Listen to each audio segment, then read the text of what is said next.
As one of the most beloved orators of our time, Dr. Maya Angelou has inspired millions through her lifelong celebration of and commitment to women of all races and all walks of life.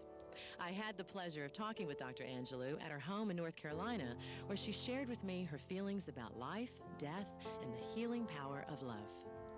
Many people wonder where my secret lies.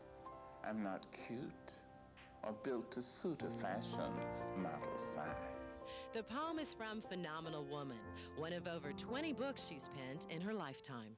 It's in the joy of my feet. It's in the arch of my back. That's why each of us is a phenomenal woman. How can we impart that message that every woman could be a phenomenal woman? Well, every woman is a phenomenal woman.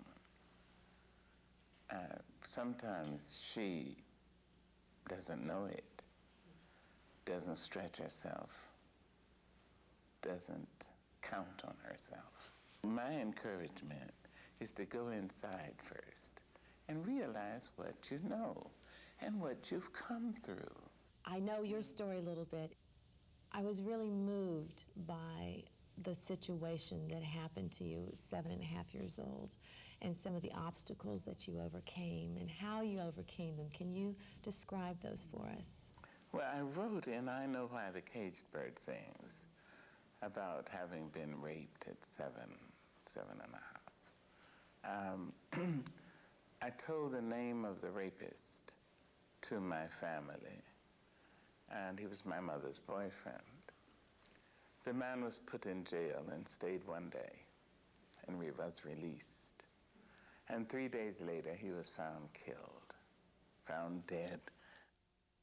And the police who gave the information to my maternal grandmother told her in front of me that it seemed the man had been kicked to death. The statement so traumatized me that I thought my voice had killed him, and it was better not to speak. So for 6 years, I refused to speak. And my 7.5-year-old logic told me that my voice might kill anybody. It might just go out and randomly kill. Well, the first 2 or 3 months, my mother's family, with whom I was visiting in St. Louis, did their best to woo me away from my mutism. They danced, they talked, they bought me hot dogs, they took me to the fair, and put me on the roller coaster and did everything. But I could not speak. And so finally, they sent me away back to my grandmother, my paternal grandmother in the South, in Arkansas. It was such a gift. It was the best thing that could have happened. If your question is how does one survive, the answer is love. Always love. Only love. Not mush, not sentimentality, not indulgence, but love. It probably is that condition in the human spirit so profound that it allows us to develop courage. And my grandmother loved me. She'd braid my hair, you know, my hair was big and very curly. And she had her work cut out for her. She would braid my hair and say, "Sister, Mama don't care what these people say about you must be an idiot or you must be a moron because you can't talk. Sister, Mama know when the Lord and you get ready, you're going to be a preacher. Or you at least going to be a teacher." The words her grandmother spoke would ring true many years later.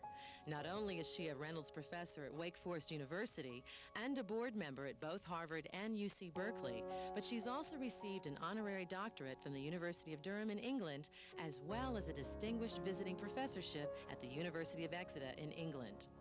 But when asked to talk about her most valued accomplishment, the subject is changed to her son, Guy.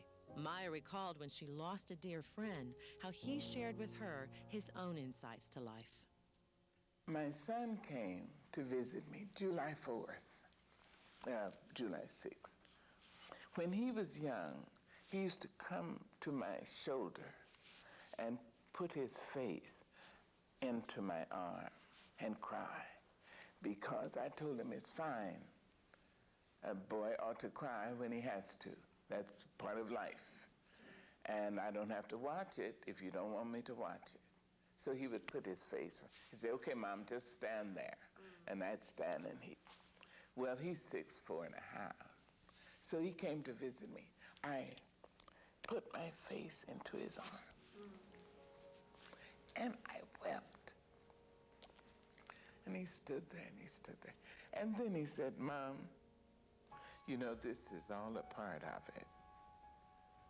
And I said, yes, I know that. He said, no, Mom, you are acting as if grief and pain and loss are apart from life. Mom, it's a part of life.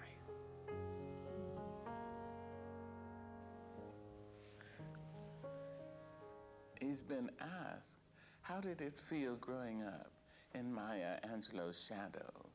He said, that's interesting. I always thought I was in her light. No. Oh, that's brilliant. I love that. He's something. Oh, that's great. And speaking of children, you said the power of our rainbows must be given to the children. How would you tell women today how to do that, impart that to their children? Well, live lives of such excitement. Have enough courage to live life. Let the children see you live it and love it. Life loves the liver of it. How important is God in your life? Oh, God in my life. Well, I believe there is no place that God is not. It is very important to me. I don't know if I could make it. I wouldn't even know how to start. What advice or message would you give women today? I would encourage every woman to live in the moment. Be present in the moment. Be kind. Start with yourself. All virtues begin at home, then spread abroad. Be kind to yourself in this moment. Then you can be kind to somebody else in this moment. That would be my first encouragement.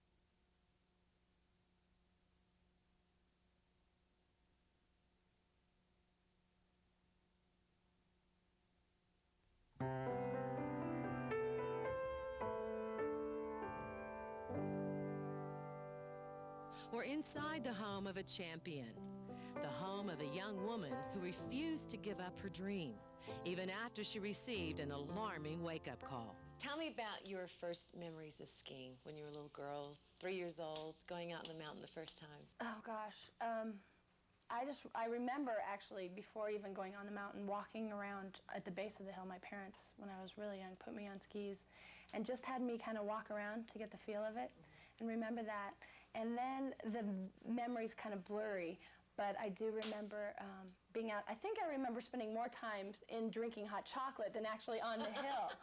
But I remember every Saturday morning waking up and not getting to watch cartoons as long as I wanted to, but getting out on the hill and playing and just being in ski school or student ski team. And that's how I grew up, every weekend. Now, when was the first time that you really thought seriously about competing in the Olympics? I think I knew right at a young age. I told my mom when I was 8 years old that God made me to be a ski racer. and I vowed that one day I was going to ski race in the Olympics. That's great. And I was fortunate because I was good, and I started winning when I started racing at young ages. And I could just let it go, and at a young age I would go out there and ski fast and win. And I think from that moment it was like, I like winning, I want to go out and keep doing this. So I think from there, and then as I proceeded to progress and get better, I would focus down and I made the steps, the usual progression along. Right. And looked at, hoping to make the U.S. ski team and then hoping to represent my country in the Olympics. Muffy, take me back to February 18th, 1989, the day of the accident. What happened? It was an early morning, one of those, like I said, early morning trainings. It was a Saturday morning. In fact, the night before had been a Steve Miller concert for a benefit for the Ski Education Foundation, and I decided I left early because I had to go to downhill training the next morning and needed to get some sleep. Woke up, and it had been kind of an overcast day. So there were low-lying clouds. We'd had about 3 or 4 inches of snow the night before, and it was still kind of hanging around. I drove my brother. My brother came with me to ski team because he was on the C team and came into training. So we got in the car and went to the mountain, and it was a typical morning. Got up there. Everything was kind of running a little late, so we were all hurrying around and rushing. But I got up on the mountain, and I guess the snow condition had been different on the hill that we usually used, and it wasn't the best condition, they thought, for downhill training. So they set a different course than they usually set, which went through a cat track that had a acute left-hand turn. And that's actually where I ended up going off.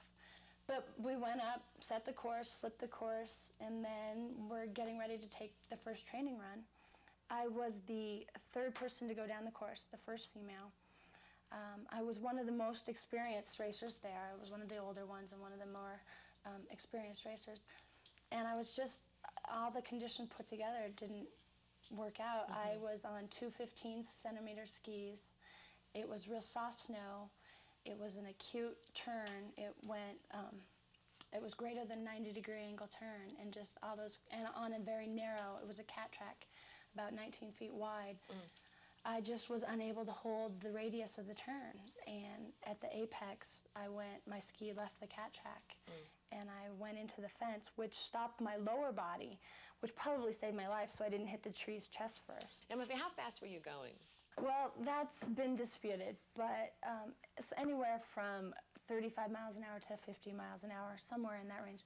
Fast enough to go off the cat track, fly 15 feet, hit a tree, bounce off of that tree, fly 5 more feet, and hit another tree, and shatter my helmet. This is what I got to show. I cannot believe this. And this is very thick inside, but it's cracked all the way inside. It definitely saved my life. Muffy's tragic accident left her paralyzed from the chest down. But even that couldn't keep the girl, who had always thought of herself as having been born to ski, off the mountain. I remember, I'll never forget the day when I pulled my monoski out myself, got in it all by myself, and went up on the mountain and just skied. And I've said before, it's like going back with a best friend. I mean, it was like coming home.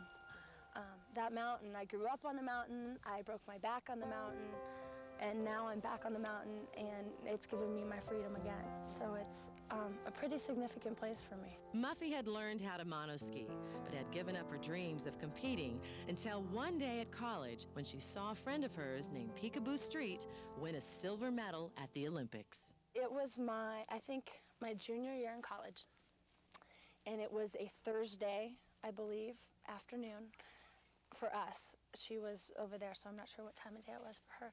But I was at lunch break or something when it aired, and I was sitting in shorts and a t-shirt, warm, sunny California, and knew that she was in the downhill, so wanted to see it. It was a priority because, having grown up with her and watched her. And then she won, and it was the hard one, up to that point, the hardest day I'd had since I was in a chair, because it reminded me how far I was from my ultimate, first goal. Here I am in warm, sunny California, sitting in a wheelchair in shorts and t-shirt, and here she is doing what we always said we were going to do, and accomplishing it. And I was really happy for her. I mean, she did it. She worked hard. She deserved all that.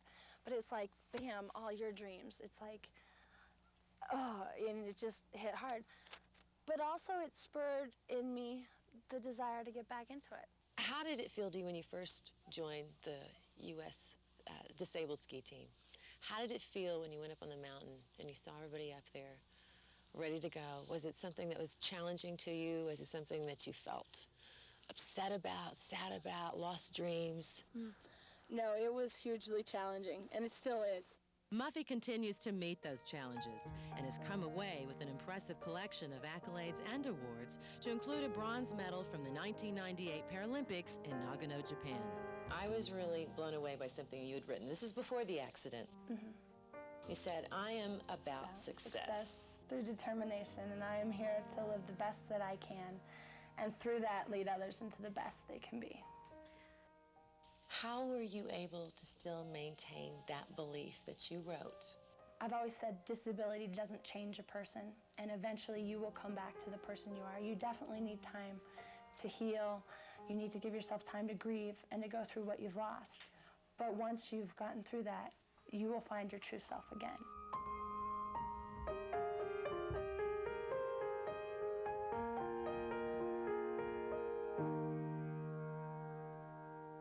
We'd love to hear from you, to share your story or learn more about these remarkable women. You can visit us at StoriesFromTheHeart.com.